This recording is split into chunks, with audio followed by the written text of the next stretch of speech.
makes more sense to me. In fact, for this, you might want to check out, the Marxist environmental historian Jason W. Moore's a great book called Capitalism in the Web of Life, Ecology and the Accumulation of Capital, which just came out last year. And of course, we should also distinguish posthumanism from what has come to be known as transhumanism, another category, transhumanism. But what is transhumanism? Roughly and briefly speaking, it generally embraces technological enhancement, artificial intelligence again, genetic engineering, cybernetic augmentation, radical life extension as pathways toward improving or even transcending the human condition. Posthumanism, by contrast, is less concerned with upgrading the human than with questioning the very assumptions about the human that have long structured Western thought. As AI increasingly performs tasks, one associated with memory, interpretation, writing, and critical reasoning, we must ask whether it merely augments human intelligence or also risks reshaping and even diminishing the very cognitive capacities of the human upon which democratic culture, education, and critical citizenship depend. The challenge then, the student-citizen uprising where equality, justice, and human dignity will prevail, unquote. All right, so feminist anti-humanism, beginning especially in the 1970s and 1980s, many feminists became dissatisfied with classical humanism. They asked, which human are we talking about? The so-called universal human often turned out to be, as I've already pointed out, male, white, bourgeois, heterosexual, European. Here in this particular context, feminist theory, generally speaking, converged with anti-humanism. Think of Lucy Irigaray, Helen Sissou, Judith Butler, the early Donna Haraway. Instead of asking, what is woman? They asked, how is woman historically produced? Gender became performative, relational, discursive. The human subject itself became unstable. So, what then is posthumanism?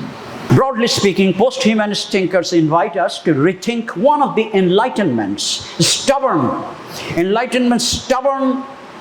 axioms, that the human is an autonomous, rational, self-sufficient, and even exceptional being standing above nature and other forms of life. They remind us that this supposedly universal human has often been imagined as implicitly white, male, Western, able-bodied, and privileged in other ways. Against such assumptions, rather axiomatics, posthumanism argues that human existence is always relational and profoundly entangled with animals, ecosystems, technologies, machines, algorithms, and countless other forms of life and materiality. The point is not to abolish the human, but to question human exceptionalism and anthropocentrism, encouraging us to imagine more ethical and sustainable ways of inhabiting a shared world. This broad intellectual movement has been shaped by a remarkable range of thinkers. Donna Haraway's celebrated Cyborg Manifesto, published in 1985, unsettles conventional boundaries between human and machine, nature and culture. Rosie Braidotti's book, The Posthuman, published in 2013, develops what is called critical posthumanism, grounded in interdependence, relational ethics, and posthuman feminism. In Catherine Haley's, in her book, How We Became Posthuman, published in 1999, examines how cybernetics and digital technologies have transformed our understanding of the human subject into an informational pattern. Francesca Ferrando, in their 2019 book called Philosophical Posthumanism, have advanced a theoretically rich account of posthumanism that challenges anthropocentric thinking, while their latest 2024 book called The Art of Being Human, who are we in the 21st century, asks not simply what posthumanism is, but how we might live it, arguing for an ethics grounded in the profound interconnectedness of humans, non-humans, technology, and the more than human world, developing what they call existential posthumanism. Now, Gary Wolf's 2019 book called What is Posthumanism already brought posthumanism into productive dialogue with systems theory and animal studies. And then David Rodin's 2015 book, Posthuman Life, Philosophy at the Edge of the Human, finally explores what he calls speculative posthumanism, asking how artificial intelligence and emerging technologies may fundamentally reshape what we mean by the human itself. Despite their important differences, these thinkers share a common concern to move beyond inherited conceptions of the human toward a more relational, interconnected, and ecologically attuned understanding of life. These transformations have also reshaped the humanities themselves. Over the past 2 decades, the emergence of the digital humanities has expanded the ways scholars read, archive, visualize, map, and analyze texts and cultures. Computational methods, artificial intelligence, and digital archives have opened exciting new possibilities for research and teaching. Yet, they also compel us to ask familiar but increasingly urgent questions. Who owns digital technology, digital knowledge? Whose languages and archives become visible? Which histories are preserved and which remain marginalized? In other words, the digital humanities are never merely technical. They are inseparable from questions of power, access, inequality, and what might be called, and what has been called by a whole host of theorists, epistemic justice. But the emergence of posthumanism cannot be separated from what many scholars have come to call the Anthropocene, the geological epoch in which human activity has become a planetary force, reshaping climate, biodiversity, oceans, forests, and even the Earth's geological systems, whether or not one accepts the term uncritically. And many have proposed alternatives, such as the Capitalocene, to emphasize capitalism rather than humanity as the principal, if not the only. As the principal driver, it compels us to confront a sobering reality. Humans are inseparable from the ecological systems on which all life depends. Of course, Capitalocene makes more sense to me. In fact, for this, you might want to check out, the Marxist environmental historian Jason W. Moore's great book called Capitalism in the Web of Life, Ecology and the Accumulation of Capital, which just came out last year. And of course, we should also distinguish posthumanism from what has come to be known as transhumanism, another category, transhumanism. But what is transhumanism? Roughly and briefly speaking, it generally embraces technological enhancement, artificial intelligence again, genetic engineering, cybernetic augmentation, radical life extension as pathways toward improving or even transcending the human condition. Posthumanism, by contrast, is less concerned with upgrading the human than with questioning the very assumptions about the human that have long structured Western thought. I should point out parenthetically that I'm not merely juxtaposing these developments. I'm rather arguing that they illuminate one another. The Anthropocene, for instance, explains why human exceptionalism has become untenable. Posthumanism critiques that very exceptionalism. Global fascism exposes the continuing politics of dehumanization. Now consider, for example, the rise of artificial intelligence. Artificial AI. I'm not a technophobe, by the way. I have no problem accepting that AI possesses extraordinary potential in certain instances. It can democratize, as some have claimed, access to knowledge, accelerate scientific discovery, facilitate cross-language translation, even improve healthcare, sometimes help address complex environmental challenges. Yet, have you noticed that I'm using this word yet again and again? So there is this. It is important. Yet, under the prevailing regime of digital capitalism, AI is not simply a technological innovation. It is also a profoundly political and economic one. It increasingly functions as a profit-making apparatus, concentrating wealth in the hands of a few corporations while displacing workers on an unprecedented scale, intensifying surveillance, extracting data, and transforming human experience into a commodity. Further, not only political economically, but also environmentally, AI has its remarkable consequences.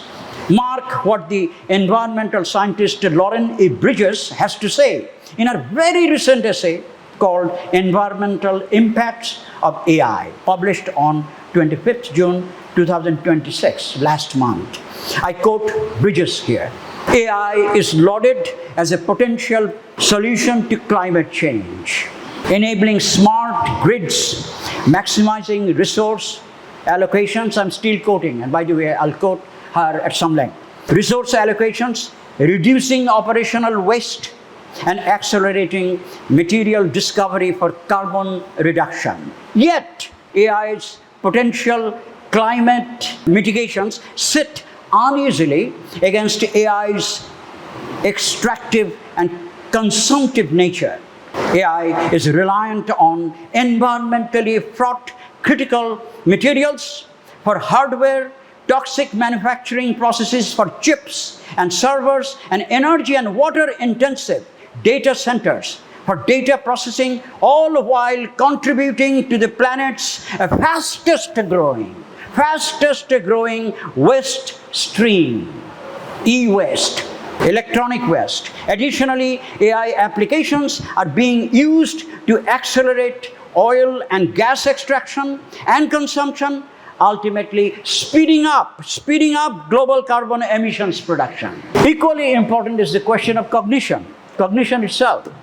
As AI increasingly performs tasks, one associated with memory, interpretation, writing, and critical reasoning, we must ask whether it merely augments human intelligence or also risks reshaping and even diminishing the very cognitive capacities of the human upon which democratic culture, education, and critical citizenship depend. The challenge then, let me put it this way, the challenge then is probably not AI per se, but the social relations of production, to use Marx's term, within which AI is produced, owned, and deployed. These developments, of course, bring us back to the larger political economy within which both AI and the digital humanities now operate. Technologies do not emerge in a social vacuum. They are embedded in historically specific relations of power, ownership, labor, and capital. And now this is a thoroughly Marxist insight. Technology is never autonomous. In a very recent essay called What Marx Can Tell About Artificial Intelligence Today, that just appeared on July 14th in the magazine called Jacobin, Branko Milanovic, one of our comrades, tells us how Marx's analysis of capitalism's tendency to replace living labor with machines can help shed light on how AI take-up may develop. In any event, here are the points. AI is neither good nor bad. Digital humanities are not inherently emancipatory or oppressive. Transhumanism is not inherently liberatory or dystopian. Their meanings depend upon the historical mode of production and the social relations in which they are embedded. Technologies do not determine history, rather they are themselves shaped by historically specific social relations. The question, therefore, is not simply what technology can do, but who owns it, who controls it, who benefits from it, and under what social relations it operates. Thus, the question remains important: what happens when transhumanist dreams of technological enhancement emerge within societies structured by staggering inequalities? And let me pose another question, one that I would argue post-humanist thought has not always foregrounded with sufficient urgency. What happens when the call to decenter the human historically with the global resurgence of fascism, racism, settler colonialism? Think, for example, of Zionist settler colonialism in Palestine, genocide, ongoing genocide, most visibly in the ongoing destruction of Palestinian life, and what I theorized in my 2009 book, The World in Question as Late Monopoly Capitalism. Today's late monopoly capitalism, also called digital capitalism, has even been described in one memorably and extravagantly hyphenated formulation as, are you ready for this? This is quite a hyphenated formulation: tele, techno, electro, mediatic, post-industrial, postmodern, metals and minerals-based hydrocarbon capitalism.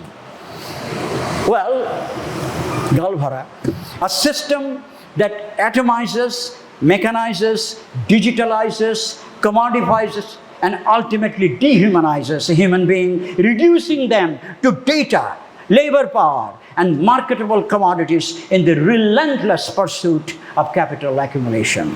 Can we then afford to speak only of decentering the human when millions of human beings are still being systematically dehumanized, dispossessed, displaced, and in far too many cases exterminated? Before we move beyond the human, must we not first confront the material and political conditions that continue to deny so many people their very humanity?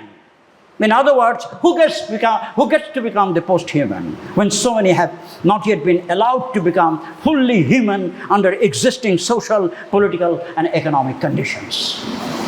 My point then is not to reject post-humanism, but to historicize it, to ask what the post-human can mean in a world where the struggle against capitalism, colonialism, racism, patriarchy, and genocide remains painfully unfinished, where fascism is now imperialism as the highest stage of capitalism pushed to the extremes.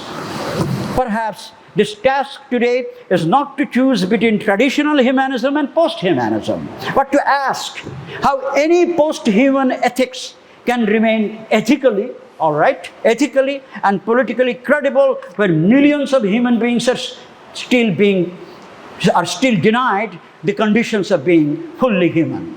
Here I draw upon insights from two excellent theoretical works: Marxism and Intersectionality, a 2019 book by Ashley J. Berer, and Transgender Marxism, a collection of essays edited by Jules Joanne Gleason and L.O. Rourke that appeared in 2021. My argument then is that the question of the human under fascism can no longer be adequately addressed within the isolated frameworks of classical humanism, post-humanism, transhumanism, or Anthropocene studies.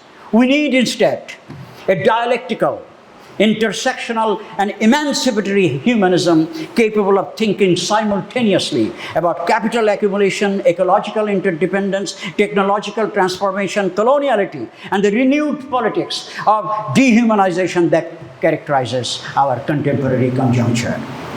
Now I enter the second and concluding part of my lecture, the July uprising. And this conjuncture is irreducibly global. At once global, less than global, more than global, and indeed glocal. Global and local coming together, glocal. Bangladesh too inhabits this complex historical moment.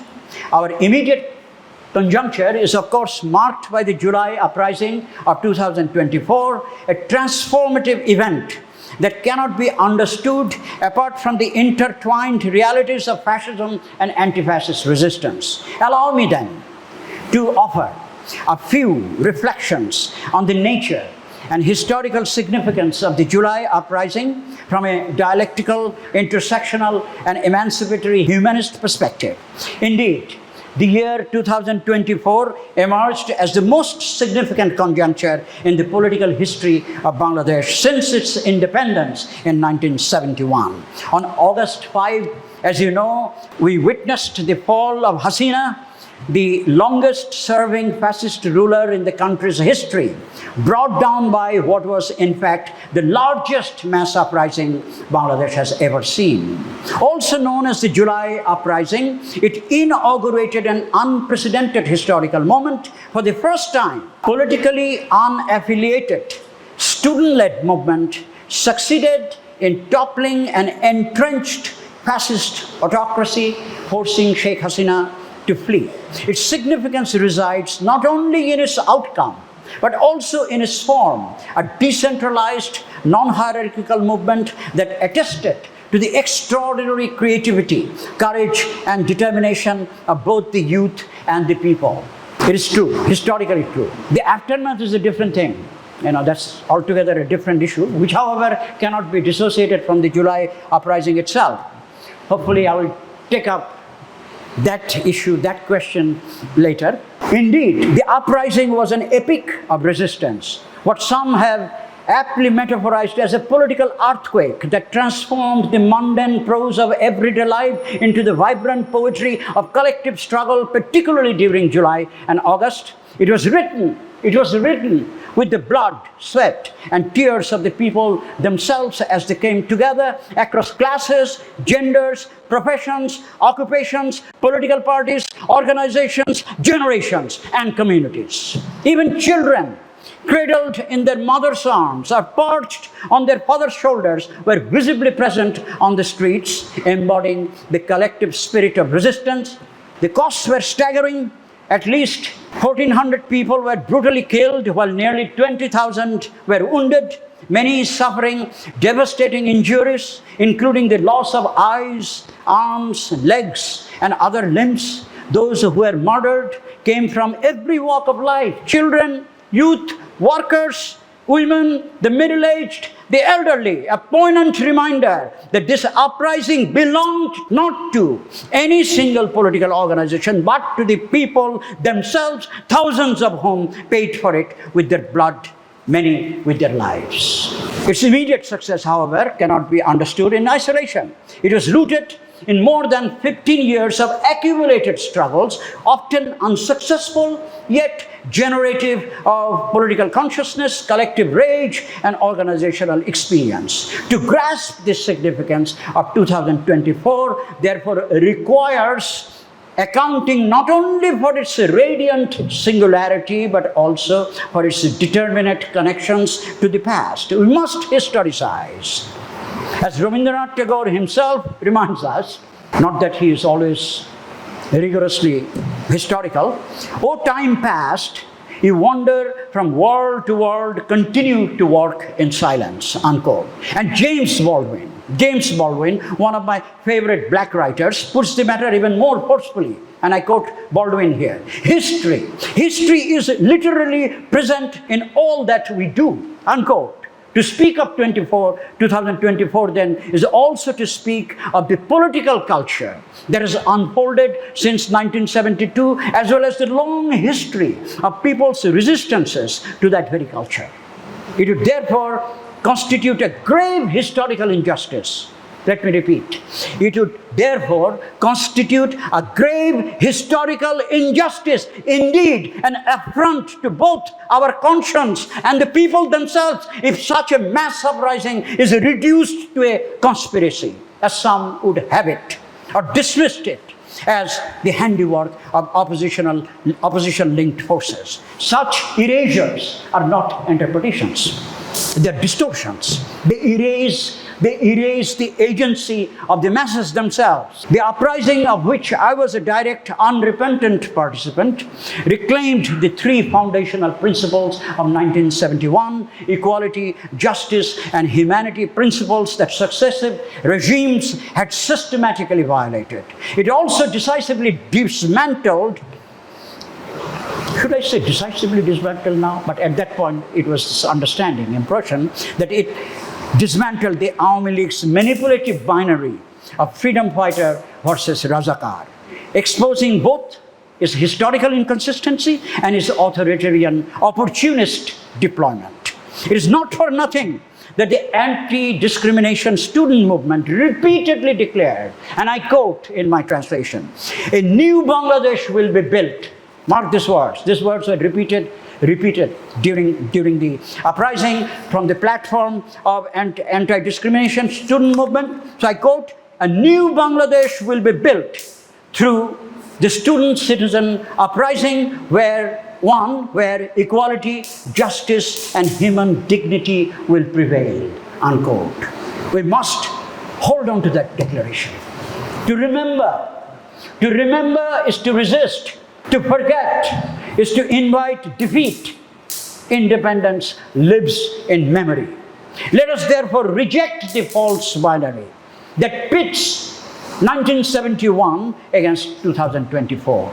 They are not antagonistic moments, but historical echoes, interconnected struggles animated by the same unfinished aspirations. As my favorite African revolutionary, Amilcar Cabral, puts it, claim no easy victories. As I've argued elsewhere, every progressive mass movement remains necessarily incomplete and even paradoxical. Never fully victorious, never entirely defeated. The struggle persists even as powerful domestic and external forces continue attempting to discredit both the emancipatory possibilities opened by 2024 and the unfinished legacy of 1971. What is required now is what I would call again a dialectical intersectional emancipatory humanism. Dialectical because the July uprising can be understood only through its constitutive contradictions, continuity and rupture, victory and incompleteness, memory and becoming. Intersectional because no democratic future can emerge by abstracting the people from the differentiated realities of class, gender, religion, ethnicity, disability, region, sexuality, or generation. And emancipatory because the struggle is not merely against an authoritarian regime, but against every structure of domination, economic, political, cultural, patriarchal, colonial, ecological, and epistemic that denies the human beings and the diverse forms of life the conditions necessary to flourish. I'm towards the end. Within such a framework, democracy must mean, the question of democracy is very important. Democracy must mean far more than electoral ritual or constitutional formality. It must become the material democratization of everyday life. It must speak first and foremost to those who continue to bear the greatest weight of history. Women, workers, poor peasants, religious and ethnic minorities, indigenous peoples, persons with disabilities, and other marginalized communities who together constitute the majority, the overwhelming majority of the people. If you want to talk about the people, let's mean it. Who are the people? You, I, the middle class and the upper class together. If you want to talk about the majority of the people in this country, আমাদেরকে খেটে খাওয়া মানুষের কথা বলতে হবে, তারাই majority. তার সাথে যুক্ত করতে হবে নারীদের।